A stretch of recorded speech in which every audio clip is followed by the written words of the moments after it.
So I manage the collections at the Natural History Museum in London, the beetle collections. And we have one of the largest and most comprehensive collections of beetles anywhere in the world. So we've got about 22,000 drawers and about 200,000 different species of beetle represented, which is about 30-40% of described biodiversity, maybe slightly more. You have centuries of human lifetimes have been poured into building this collection.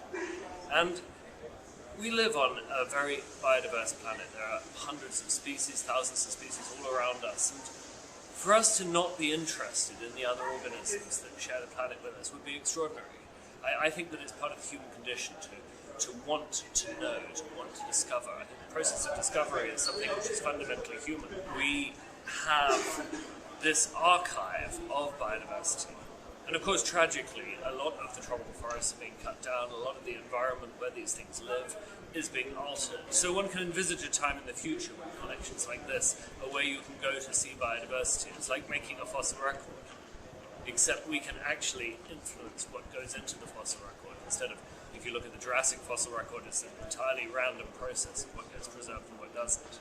I feel that if we're in the face of a massive extinction, which appears to be the case, we're at least keeping representatives of the Earth's biodiversity all in one place. You can come from anywhere in the world, you can come and look at a collection like ours, and you can see different solutions to evolutionary problems, the results of different evolutionary pathways. You can see the relationships between the organisms, you can see them all lined up together in one place.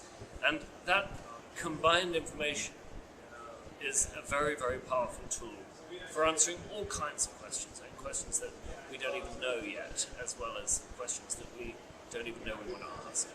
And one of the things that we're doing with the collection at the moment is we're digitizing it and making it available online. And most collections all over the world are doing this now. This is the way collections are going, is that we want to make them available.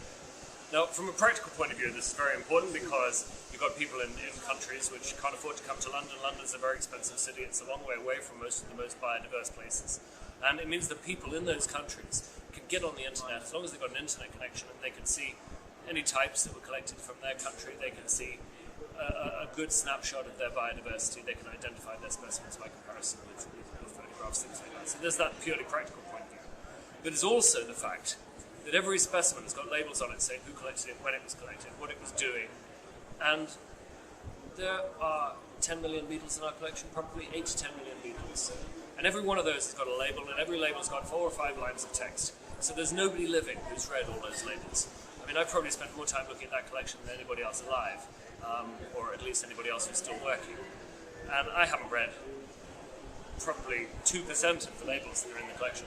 So if we're getting them digitized and getting them online, sticking that information out there, people are going to find things that they don't know is there. We found an Alfred Russel Wallace specimen collected by the great evolutionist Alfred Russel Wallace, labeled by him. And he's cut up old letters. And there are specimens where there are stamps. And some of these Victorian stamps would be quite valuable if they hadn't been cut up by Alfred Russel Wallace to use as labels. But also we have a letter which we think could be written by Charles Darwin to Wallace, which Wallace has cut up and used for labeling specimens. So, you know, you wouldn't find something like that unless you started looking at the data. That's not even a scientific question, that's a cultural, artistic question, but it's still very interesting. When you've got a collection of this magnitude, you can ask other questions than scientific as well. You can ask these cultural questions. You can look at the circumstances of some of the collectors. Some of these people are living in habitat. You know, you've got people using cactus thorns to pin specimens. You've got people pointing tiny beetles on strands of human hair. You've got very strange and interesting things in the collection, aside from its immense scientific value. One of the questions we always ask is, why do we have this collection? And you often ask this by politicians, by people who've got money, by people who are providing the funding, or by senior management. And it's very tempting to just give soundbite answers and to say, yeah, we have the collection because you can study patterns of climate change by looking at the dates in which short-lived insects were collected. And that's an interesting study, and definitely you can do that. Or you say, well, these are vectors of disease, these are agricultural pests, we need this for food security, we need this for human safety and human health. But if you excessively justify the collection in those terms, you run the risk of making other parts of the collection seem irrelevant to those people.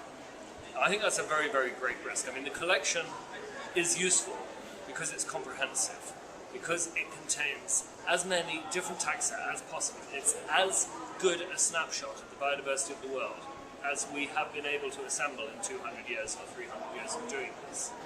You can say, well, these particular specimens that have got good time series data, or these particular specimens that are pests, or these particular specimens that are disease vectors, are the important ones.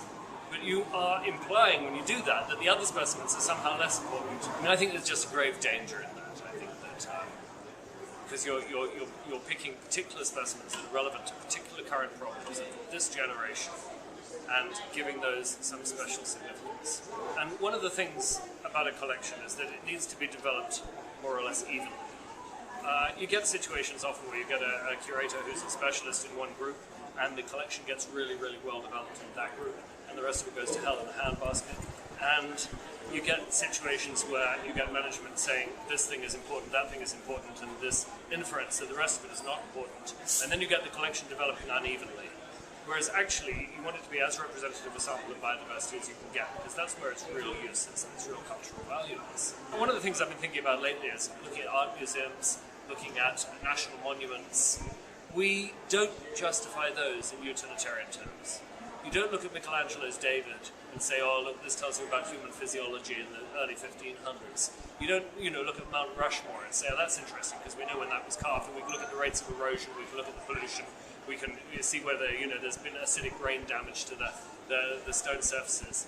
We don't do that. We say, this is Mount Rushmore, this is cool, this is Michelangelo's David, this is really beautiful. And we understand that these things have an intrinsic cultural value. We don't need to justify them in financial and economical and entirely utilitarian terms. And somehow, entomological collections, natural history collections in general, have missed that boat. We don't seem to be able to feel confident justifying our collections in intrinsic terms. This is humanity's best attempt to represent the biodiversity of the planet on which we live, the other organisms which share the planet on which we live. And this is surprising because the cultural questions that have been answered by a collection like this are enormous. If you look, for example, at the fact that Darwin and Wallace were both young amateurs who liked collecting beetles. And because beetles are a very, very diverse group, they saw a picture of the world that was very detailed because they were looking at these beetles. And they both started thinking about the reasons for the detail, the reasons for the variation. And this led them to a mechanism that helped explain the diversity of life on Earth and ultimately helped explain why we're here and gave us the best answer to why we have a human species, why we have the diversity of life that we see around us. So this is a massive philosophical breakthrough, and this is on the basis of insect collecting by a couple of amateur guys in the middle of the 1800s. And I think that we should be capitalizing on that as well as the easy answers of climate change, food security, diseases. We need to capitalize on the massive cultural benefits that can come out of natural history collections and out of natural history collecting. And very often, with the whole of science, it's an iterative process.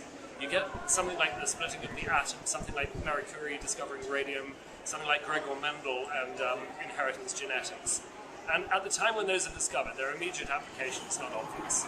It might be 10, 20 years, it might be a generation before those things actually inform our daily lives. And insect collections are the same. And I think that there are questions that can be answered from insect collections that we haven't even started to ask yet. But also there are massive questions that have already been answered from insect collections. And I don't want us to oversimplify this. I don't want this collection to be described as if it was a tool to serve a particular problem that we're dealing with today. I think that's a cop-out. I think that if you were to ask the academics of the last generation and say, why do we have this collection? They'd say, oh, it's for the glory of God, or it's for the good of the glory of the king, the glory of the country, something like that. And nowadays, we're not satisfied with those justifications. And I think our great-great-grandchildren will not be satisfied with the glib justifications that we have today. We have to go for a deeper and more thorough and more rounded justification of why we have these collections.